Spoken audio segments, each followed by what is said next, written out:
today's top boxing news.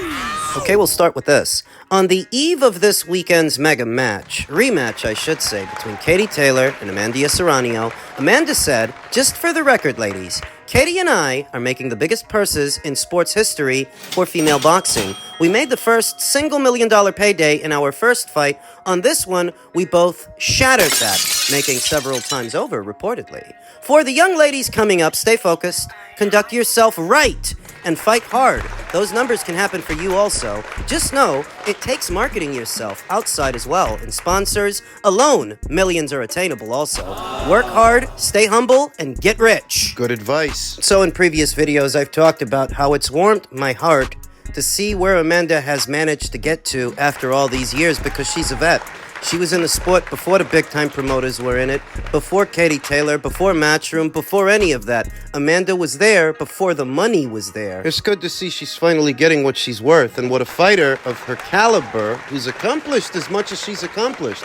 It's good to see that she made it there. Now for the inconvenient question and the inconvenient truth. Amanda's not going to be around forever. Neither is Katie, given their respective ages, and that they've already accomplished so much. In tandem with they're about to make for this fight, multi-million-dollar payday on top of everything they've already earned, they're about to earn even more. Right? It is a little hard to imagine that beyond next weekend, they're going to stick around much longer. How many more fights does Katie Taylor have left in her? How many more wars? What about Amanda? 7-division champion, undisputed. If she wins this weekend, that's 2 times she will have done that. What the hell else is there left to do? I love them both, but they're not going to be around forever. And when they're gone, who's going to fill their shoes? Who's going to replace them? That's the question. They are the faces of women's boxing, but when they're gone... Who replaces them? Well, I don't think it's going to be Clarissa Shields because she's far too abrasive and bad with people. That's established, in tandem with the divisions she campaigns in. There's nobody there. There is not another super fight at 168, at 160, at 154. There ain't one. How could she be the face? There is a vocal minority that wishes for her to be that, but the numbers, her numbers, just don't tell that story. What she draws with a fight. Part of it is that nobody knows who she's fighting most of the time. Vanessa Joanese. How many people had seen Vanessa Joanese fight before Clarissa fought her? What about Marisela Cornejo? What about Marie-Eve Diquer? That you can't make a super fight when you only know one of the fighters. It takes 2 to tango. So another part of the problem that will prevent her from becoming the face and the authority after Katie and Amanda are gone, her personality, where she campaigns, that there are no worthy dance partners. No frick to her frack. What I think is the overwhelming piece of evidence that she won't be the face after they're gone is she's been around just as long as Katie. Her and Katie both debuted as professionals the same year, in 2016, and Clarissa is not now where Katie is in terms of drawing power. It won't be Clarissa. I used to think it would be Sinicia, but I didn't expect Sinicia to retire.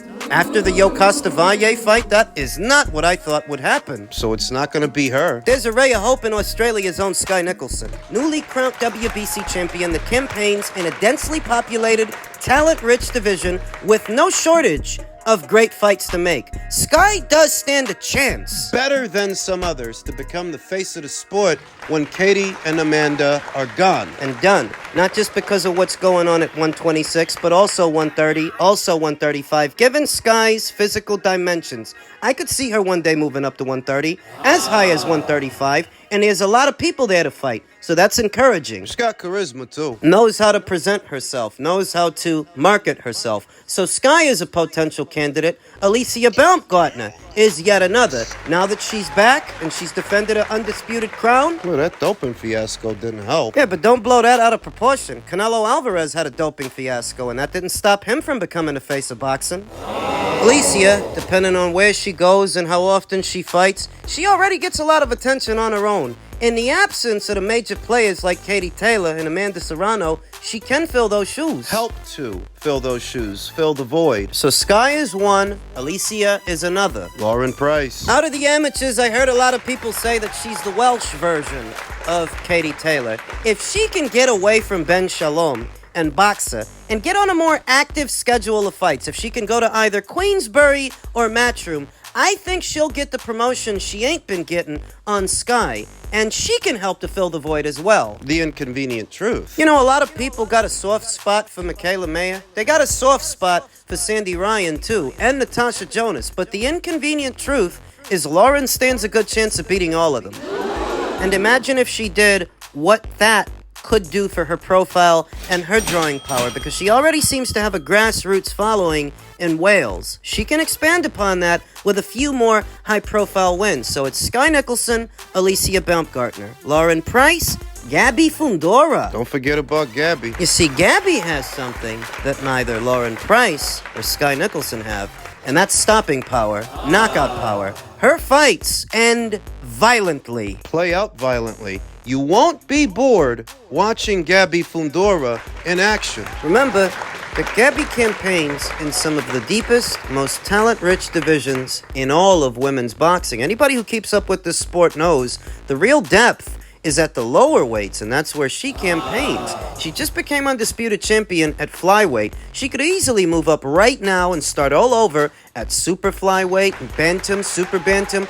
I think she could climb as high as feather, given her physical dimensions and her age, all the while building her marquee value because she's actually fun to watch. Only 22 years old. Simultaneously, one of the most accomplished fighters in the sport today and one of the youngest. It feels like she's just getting started, and over time, she could become the face. Those four names stand out to me. Sky Nicholson, Alicia Baumgartner, Lauren Price, and Gabby Fundora. That's just off the top of my head. There are others, but if you're wondering who might take the reins after Katie and Amanda are gone, those four might. Boots is going to have to be a lot better if he's going to beat those big names, not just at 47 but at 54 as well. But I think you're going to get a much more switched on performance from him against those fighters. But we've got to go away, reflect, and the next decision is going to be very important. There's going to be a lot of fighters that now all of a sudden want to fight him, and we'll see what's next for him. The performance is always on the fighter, you know, and the coaching team. It was a decent performance, but wasn't the performance that I can jump in the ring and scream and shout about. But it is the performance that's going to make people want to take the chance against him and fight him, which is good news. But he has to be better. He knows that. I still think he's an incredible fighter, and he'll prove it against the very best out there.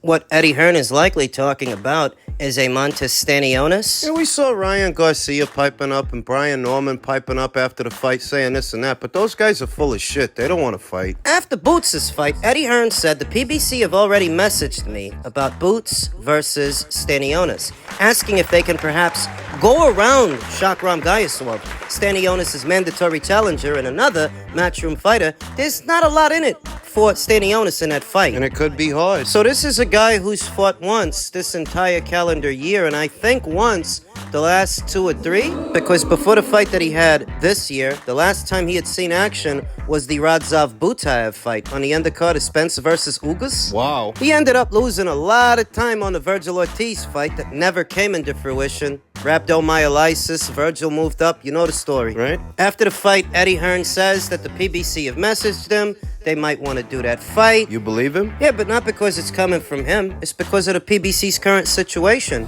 They were only able to do 5 shows this year. Stanionis was only able to get out there once. They ain't got no money. Think they want to spend any on a Gayasov fight? Do you think they want to spend money on that? Whatever little money they got left. Whereas Eddie Hearn, he does promote Boots. Boots is the Saudi Connect, at least in the welterweight division. Turkey LL Sheikh wants to use him in February. The Lithuanian Caillou lookalike rejected an offer to unify titles with Boots Ennis earlier this year. That offer was not made by Turkey LL Sheikh. That was just Eddie. That was just Matchroom. Stanionis didn't like the money. Chose to go another direction. No direction, really, because he didn't fight again this year. Nothing is not an alternative to something. And that's what Stanionis did with the time, what remained of the year. Absolutely nothing. So that they might have softened their stance when it comes to a potential Boots fight, I can believe that, because they're likely hoping that Turkey will give them a big Riyadh season payday in February. It's not because Eddie said it. It's not why I believe it. It's because of the PBC's current situation. They're operating at a much reduced capacity. Stanionis cannot get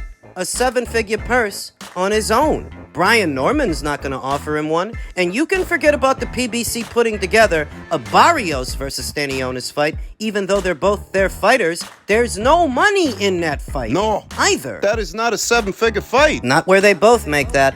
Jaron Ennis is Stanionis' best bet to make $1 million or in excess of $1 million. So they might have softened their stance on that fight, on that premise. I can believe it. They didn't want to fight him earlier this year. They didn't want to have to go to Philly to do it. Fight him in his hometown. But if you fight him in February, it won't be in Philly. It'll be in Riyadh for more money. Neutral terrain for more money. Who wins? Boots wins. Are you kidding me? Look, all that stuff that Karen Chukadzian did yesterday, yeah, he made Boots look bad. But these guys at welterweight don't fight like that. They don't move like that. Stanionis doesn't move like that. Come on. Maybe it's time to move up. He was tight at the weight, and he didn't look like he had the same kind of zip at 147. You said to me yesterday, Eddie, you wanted to see a performance which meant that you could get into the ring, you could go into a press conference and sing his praises. Difficult to kind of not just do that now, but also disappointing that maybe he didn't deliver that knockout. Given what you've said about the weight front, do you feel like the Virgil Ortiz fight is one which maybe makes the most sense? Yeah, I mean, look, I think they're two brilliant young fighters. I love watching Virgil Ortiz, and I think style-wise, that's a tremendous matchup. And so after yesterday's fight, Eddie Hearn starts talking about a Stanionis unification match, to which Oscar De La Hoya responded, bullshit. The people want Virgil Boots. They do, but do you want it?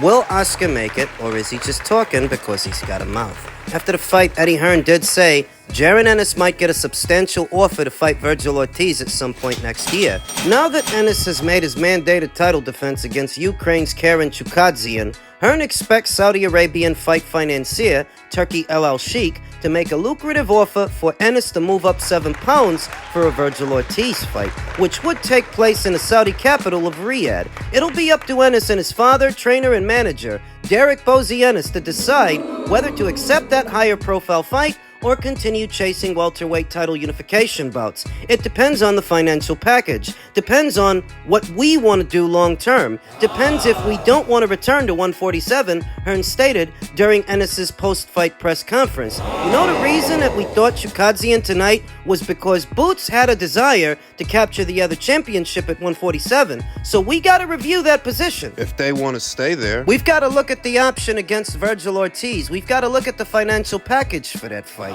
Because as well, don't forget, a win over someone like Virgil Ortiz on a Riyadh season card is going to take his profile to another level, so it's going to be very tempting. And by the way, it's a brilliant fight.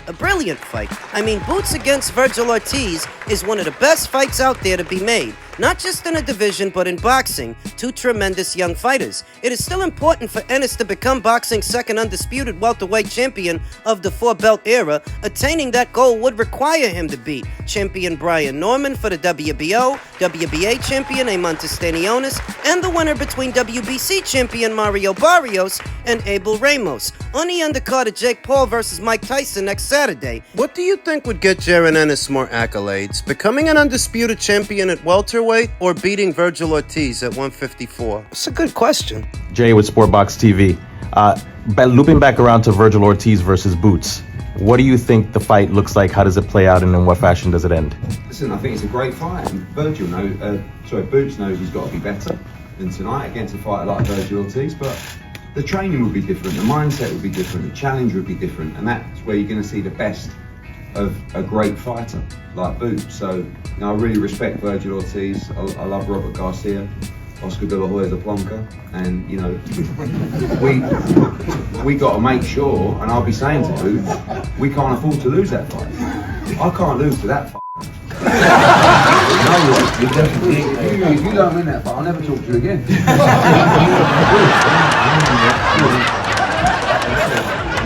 The better the competition, the better I'm gonna be in. All we're gonna do is go forward. Y'all know I love pressure fighters. Like I always say, I want to fight the best, Ennis said. I don't try to fight easy. No bottom tier guys, When you fight the best, you're gonna be better. Against Barrios, against Stanionis, against Norman, it's gonna be different, Hearn said. And against Ortiz, it's gonna be different. And the performance has gotta be different because he knows, and Bozy knows, that performance might not be good enough to beat one of those guys, but it will be a different performance from Boots against one of those guys. Don't worry about that. But now we've got a really big decision to make. I never like giving up world titles, but sometimes the time is right, and we may get a substantial offer to fight Virgil Ortiz in Saudi. And then, from there, it's on Jaron and Bozy. That's it.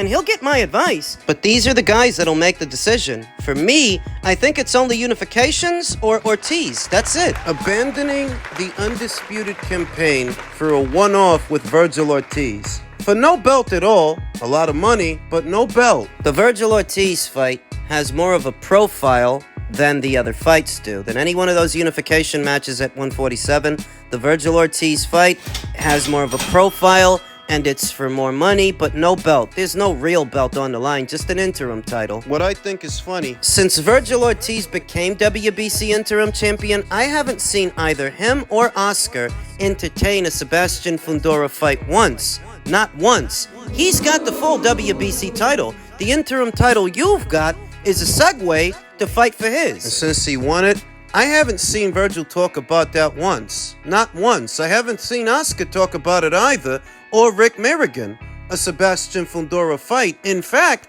I haven't seen them talk about fighting for any titles. Not Sebastian's, Abakram Murtazaliyev's. I think I saw them say something about a Crawford fight, but I don't believe shit those guys say. I don't really know that they want to fight Boots. I just think it's funny that he's already up there and he's not pressing the issue to become a champion, because you didn't become a champion at 147. That never happened. Crawford doesn't seem to be jumping on the Fundora fight that he's entitled to, and I don't see Virgil jumping on it either. Even though he's entitled to it too. Will he fight Boots? And for Boots, is moving up for Virgil more worthwhile than unifying welterweight? What would you rather see? Best versus the best. Is Virgil one of the best guys at 154? Is that what he is? Because I didn't think he won his last fight. Nope. Boots did not look good this weekend. It's the worst I've ever seen him. But after the fight was over, I felt that he won. Wasn't easy for him. He struggled, but he won. With Virgil, see, I didn't think he won his fight. You got knocked down 2 times, buddy. I don't know what the hell Oscar's piping up about. Last I checked, your guy struggled just as much as Boots did, but your guy got dropped 2 times. Saying this and that because Boots didn't knock out Chukadze and Virgil didn't knock out Bohachuk. And Bohachuk's been knocked out before. But Virgil couldn't do it. How soon they forget. I welcome either scenario.